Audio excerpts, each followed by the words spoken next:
Numerology అంటే complete name science అండి. ఇక్కడ 9 = 9 గ్రహాలు, నవగ్రహాలు. ఇది జ్యోతిష శాస్త్రంలోనూ ఉంది, న్యూమరాలజీలోనూ ఉంది.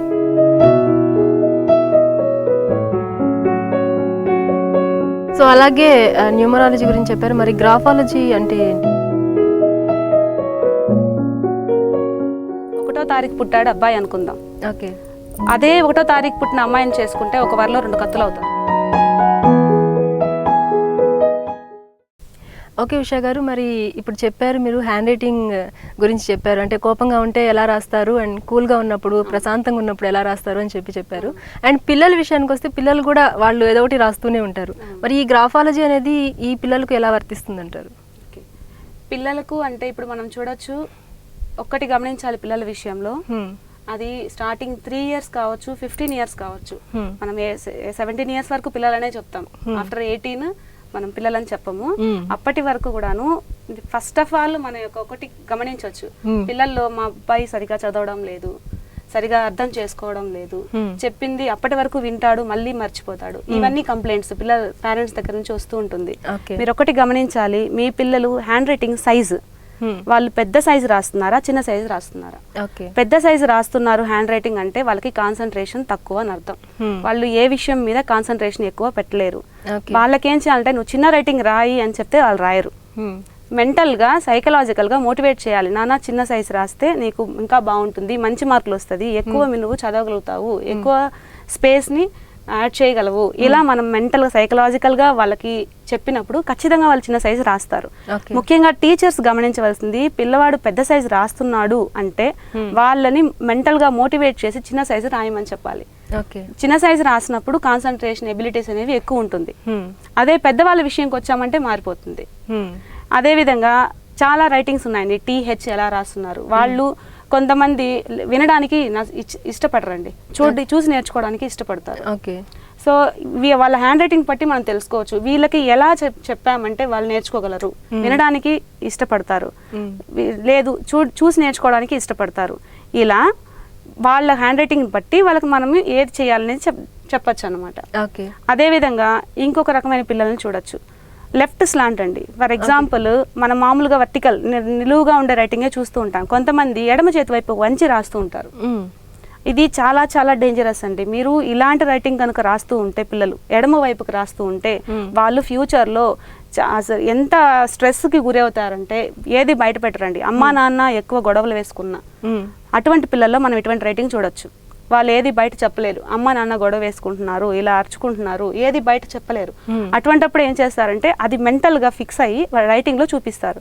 లెఫ్ట్ స్లాంట్ అంటే ఒకటండి, మన ఎడమ చేతి వైపు అక్షరం వంగి ఉంటుంది. రైట్ స్లాంట్ అంటే కుడి చేతి వైపు వంగి ఉంటుంది. వర్టికల్ స్లాంట్ అంటే నిలువుగా ఉంటుంది.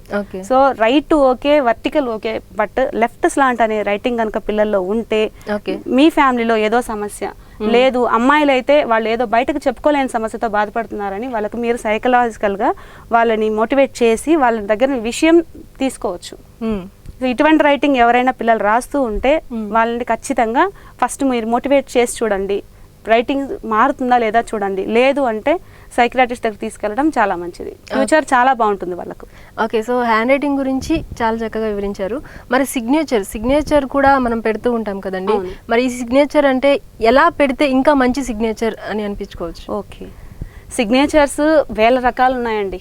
కొంతమంది స్టార్టింగ్ 14 years లోనే సిగ్నేచర్ అనేది స్టార్ట్ అవుతుంది. అంటే ఒక పిల్లాడు స్కూల్ 10th class స్టేజ్లో ఒక టీచర్ని చూసి ఇన్స్పైర్ అవుతారు. మా టీచర్ ఎలా చేస్తారు, ఇది బొమ్మలు గీసారు, బాగుంది, నా సిగ్నేచర్ నేను ఇలా చేంజ్ చేసుకుంటే బాగుంటుంది.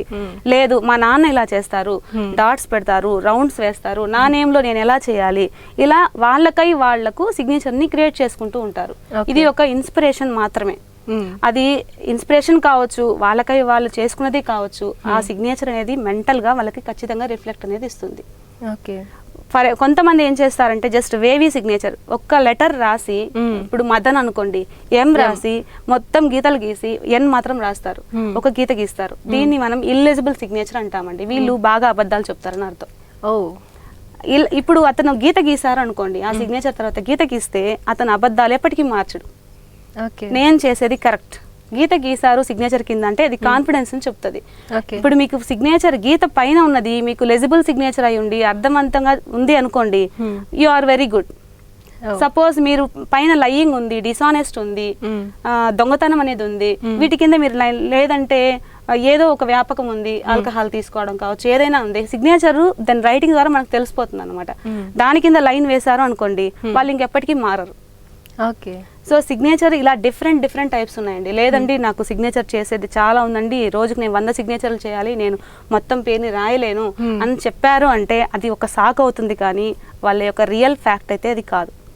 సో మీ యొక్క రియల్ పర్సనాలిటీ ఏమి అనేది సిగ్నేచర్ లో మనం చూడొచ్చు. ఓకే, అంటే ఒక మనిషి ఫేస్ ని మాత్రమే చూసి చెప్పే విషయాలు కూడా మన సిగ్నేచర్ ని చూసి చెప్పొచ్చు. సిగ్నేచర్ అనేది మన లోగో అండి, పబ్లిక్ లోగో, మనకై మనం క్రియేట్ చేసుకున్న లోగో. లోగో అనేది లెజిబుల్ గా ఉండాలి, కానీ ఇల్లెజిబుల్ గా ఉండకూడదు కదా. సో మనం పబ్లిక్ ఫేమ్ కావాలి అంటే సిగ్నేచర్ లెజిబుల్ గా ఉండాలి. ఎదుటి వ్యక్తి మిమ్మల్ని మీరు ఎదుటి వ్యక్తికి పరిచయం చేసుకోగలగాలి. కొంతమంది హైడ్ అవుతూ ఉంటారు, సిగ్నేచర్ రాసి ఇలా రౌండ్స్ వేస్తూ ఉంటారు. సో నన్ను నేను ప్రొటెక్ట్ చేసుకోవాలి అన్న ఉద్దేశం అన్నమాట. ఎప్పుడు వాళ్ళు ఎవరైనా నాకు ముందుంటే నేను వెనక్కుంటాను అనుకుంటారు, కానీ నేనే ముందు పోవాలని అనుకోరు. అటువంటి వారు ఏం చేస్తారు, సిగ్నేచర్ సర్కిల్స్ చేస్తూ ఉంటారు.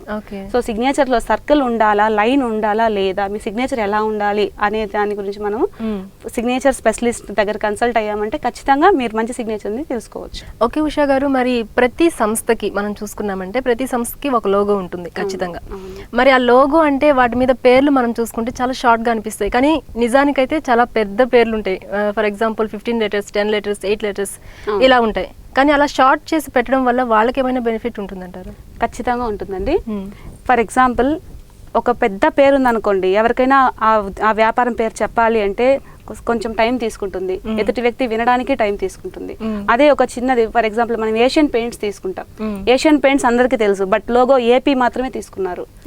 ఏపీ ఉండి ఏషియన్ పెయింట్స్ ఎక్కడో ఉంటుంది, ఆ ఏపీ కూడాను న్యూమరాలజీ ప్రకారం తీసుకున్న లోగో. ఓకే. అదే చిన్న పేరు అనుకోండి, డెల్ కంపెనీ ఉంది, డెల్ మొత్తాన్ని లోగోకి తీసుకున్నారు. చిన్న పేరు అంటే మొత్తాన్ని తీసుకోవచ్చు, పెద్ద పేరు అంటే న్యూమరాలజీ ప్రకారము.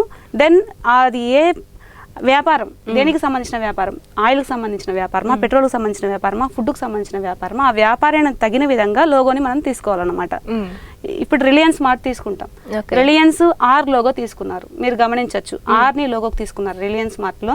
రిలయన్స్ అనేది ఆర్ అంటే న్యూమరాలజీ ప్రకారం ఆర్ వాల్యూ 2 అండి. 2 అంటే ఇప్పుడే చెప్పాను చంద్రుడు అని.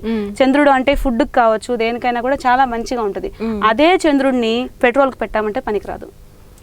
సో రిలయన్స్ ఆర్ అనేది మనం ఫుడ్ ప్రకారం కావచ్చు, ఎలక్ట్రానిక్స్ ప్రకారం కావచ్చు, చాలా మంచి అభివృద్ధి అనేది ఉంది. పెట్రోల్ అనేది అంత పైకి రావడం లేదు. రీజన్ ఏమంటే వాళ్ళు సెలెక్ట్ చేసుకున్న ఆర్. పెట్రోల్ అన్నప్పుడు ఇంకొక లోగో మారుతుంది అన్నమాట. అన్నిటికీ సరిపడిన లోగోస్ కొన్ని ఉంటాయి మన. అందువల్లే బిజినెస్ నేమ్ అంటే బిజినెస్ నేమ్ న్యూమరాలజీ ప్రకారం తీసుకోవడం, అదే న్యూమరాలజీ ప్రకారము లోగోని సెట్ చేసుకోవడం. ఓకే. ఇలా చేసుకున్నట్లయితే లోగో అనేది క్యాచీవ్గా ఉంటుందండి, ఎవరికైనా చూడగానే క్యాచీవ్గా ఉంటుంది. ఇది ఆర్ ఉంది, ఏపీ అంటే ఏషియన్ పెయింట్స్, అలా మనకు చూడగానే తెలిసిపోతుంది అన్నమాట. ఓకే. సో మనం డిజైన్ చేసుకునే లోగో ఎలా ఉండాలి అంటే చూడగానే ఇది పలానా సంస్థ అని బాగా తెలిసేలా ఉండాలి, తెలుసుకోగలగాలి. అది కూడాను ఆ లోగోలో మనం యూస్ చేసిన కలర్స్ చాలా ఇంపార్టెంట్. ఆ కలర్స్ కూడాను ఆ బిజినెస్ కి యాప్టబుల్ కలర్స్ అయి ఉండాలి. కొన్ని ఇప్పుడు మనకు బ్లాక్ తీసుకున్నాం అనుకోండి, పెట్రోల్ అంటే okay you can use black, అదే బ్లాక్ ని తీసుకొచ్చి ఫుడ్ ఐటమ్స్ కి బ్లాక్ పెట్టకూడదు. సో ఇవి న్యూమరాలజీ రిలేటెడ్ అనమాట. కలర్స్ ఎందుకు అంటే వ్యక్తులు ఎక్కువ ఏ కలర్స్ ని అట్రాక్ట్ అవుతారు, ఏ కలర్స్ ని ఇష్టపడతారు. బ్లాక్ నచ్చే వాళ్ళు చాలా తక్కువ ఉంటారండి. బ్లాక్ అదే బ్లూ నచ్చే వాళ్ళు కానీ, గ్రీన్ నచ్చే వాళ్ళు కానీ, ఎల్లో నచ్చే వాళ్ళు కానీ చాలా ఎక్కువ మంది ఉంటారు. అది కూడాను ఎఫిషియంట్ కలర్ అనమాట, తొందరగా అట్రాక్ట్ చేస్తుంది. సో మీరు యూస్ చేసే లోగోలో కూడా కలర్స్ చాలా ఇంపార్టెంట్. ఆ కలర్స్ కూడాను మీరు ఏ బిజినెస్ యూస్ చేస్తుంది, ఏ బిజినెస్ అయితే చేస్తున్నారో ఆ బిజినెస్ రిలేటెడ్ కలర్స్ అయి ఉండాలి. బిజినెస్ రిలేటెడ్ అయ్యి లోగో కనుక సెలెక్ట్ చేసుకోగలిగితే చాలా మంచి వ్యాపారం అనేది ఉంటుంది. ఓకే. ఓకే ఉషా గారు, మరి ఫైనల్గా చాలా మోస్ట్ ఇంపార్టెంట్ క్వశ్చన్ ఇప్పుడు అడగబోతున్నాను. అంటే ఇప్పుడు మ్యారేజెస్ చేసుకుంటుంటారు కదా, అండ్ మ్యారేజెస్ అంటే చాలా ఇంపార్టెంట్ తన ఒక లైఫ్లో. ఎవరైతే మ్యారేజ్ చేసుకుంటున్నారో వాళ్ళ లైఫ్లో చాలా ఇంపార్టెంట్. మరి పెళ్లి చేసుకున్న ఈ పెళ్లి కొడుకు పెళ్లి కూతురు వీళ్ళిద్దరు డేట్ ఆఫ్ బర్త్ని బట్టి మనం మ్యారేజెస్ సెట్ చేసుకోవాలా, లేకపోతే ఎలా అంటారు? Okay, first of all marriage చేసుకోబోయే ముందు ఎవరైనా సరే మీకు సూటబుల్ లైఫ్ పార్ట్నర్ని యాజ్ పర్ న్యూమరాలజీ సెలెక్ట్ చేసుకోవడం మంచిది.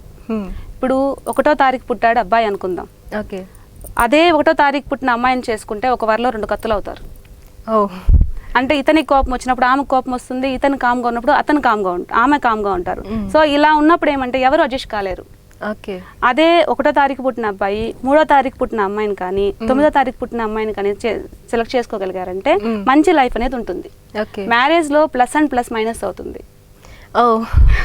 కాబట్టి ఎవరు సూట్ అవుతారనే విషయం న్యూమరాలజిస్ట్ ని కనుక్కొని ఆ అమ్మాయిని సెలెక్ట్ చేసుకోవడం ఒక ఎత్తు. అదే విధంగా అబ్బాయిలను సెలెక్ట్ చేసుకోవడం ఇక్కడ మారిపోతుంది. అమ్మాయికి అబ్బాయికి నంబర్ మారుతుంది, అబ్బాయికి అమ్మాయి నంబరు మారుతుంది. ఇంకొకటి మ్యారేజ్ డేట్ అండి. మనం పంతులను అడిగి డేట్స్ చూసుకుంటూ ఉంటాం. మీరు పంతులను అడిగే కనుక్కోవచ్చు, బట్ అక్కడ కొన్ని డేట్స్ అది ఎవరికైనా సరే యూనివర్సల్ అండి. ఈ డేట్ ఆఫ్ బర్త్ వాళ్ళకి ఆ డేట్ ఆఫ్ బర్త్ వాళ్ళకని లేదు. మనకు న్యూమరాలజీలో 2 నంబర్లు ఉంటాయి, birth number, destiny number. Birth number అంటే ఇవాళ ఫర్ ఎగ్జాంపుల్ 13వ తారీఖు అనుకోండి, 3 + 1 4. 4ని మనం మెయిన్ నంబర్ గా తీసుకోవాలి. దెన్ ఇయర్ తో పాటు యాడ్ చేయాలండి. 13వ తారీఖు 1వ నెల 2015.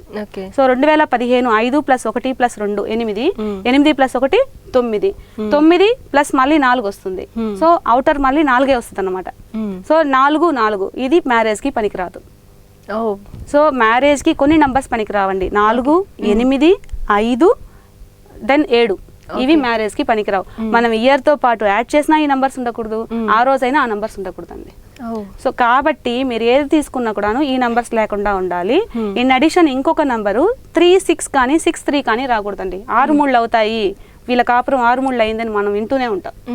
సో అదే విధంగా 6వ తారీఖు వచ్చి ఇయర్ మొత్తం యాడ్ చేస్తే 3 రాకూడదు, 3వ తారీఖు వచ్చి ఇయర్ మొత్తం యాడ్ చేస్తే 6 రాకూడదు. ఇవి మాత్రం ఇది అందరికీ కామన్ అండి. మ్యారేజ్ డేట్స్ చాలా చాలా ఇంపార్టెంట్.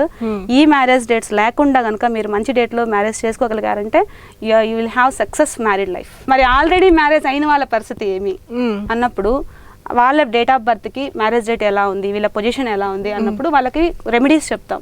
ఆ రెమెడీస్ చేసినా బాగా జరగలేదంటే ఆ మ్యారేజ్ డేట్ సెలబ్రేట్ చేసుకోకుండా మంచి మ్యారేజ్ డేట్ తో మళ్ళీ రీమ్యారేజ్ చేసుకో, అంటే ముందులాగా అందరినీ పిలిచి చేసుకోవాల్సిన అవసరం లేదు, వాళ్ళంటే వాళ్ళే చేసుకోవచ్చు. మ్యారేజ్ డేట్ చేంజ్ చేసుకోవడం వల్ల ఆ గ్రహాల యొక్క పరిస్థితి అనేది మన మీద పడకుండా ఉంటుంది.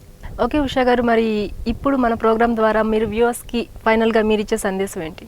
ఓకే, ఒక్కటి చెప్పదలుచుకున్నాను. సమానమైన కృషి చేసిన 2 వ్యక్తుల ఫలితాలు సమానంగా ఉంటాయా అనేది ఒక క్వశ్చన్. సమానంగా ఖచ్చితంగా ఉండదు. ఎందుకు ఉండదు అంటే వాళ్ళ ఐక్యూలో తేడా అని చెప్పాలా, అదృష్టంలో తేడా అని చెప్పాలా? 2 అని చెప్పొచ్చు. ఐక్యూ తేడా చెప్పొచ్చు, అదృష్టము తేడా చెప్పొచ్చు.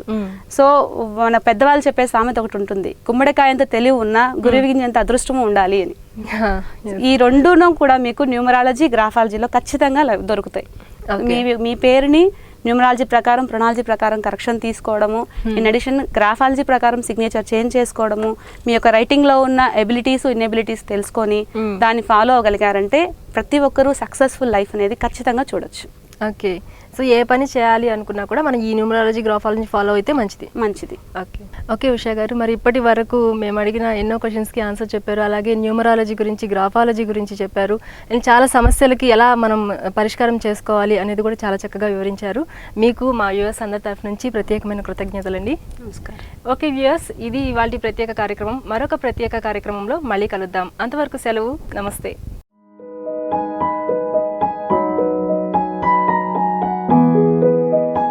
న్యూమరాలజీ అంటే కంప్లీట్ నేమ్ సైన్స్ అండి.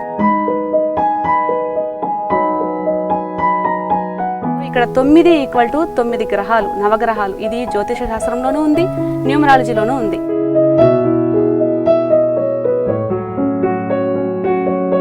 సో అలాగే న్యూమరాలజీ గురించి చెప్పారు, మరి గ్రాఫాలజీ అంటే ఏంటి? 1వ తారీఖు పుట్టాడు అబ్బాయి అనుకుందాం. ఓకే, అదే 1వ తారీఖు పుట్టిన అమ్మాయిని చేసుకుంటే ఒక వరలో 2 కత్తులు అవుతారు.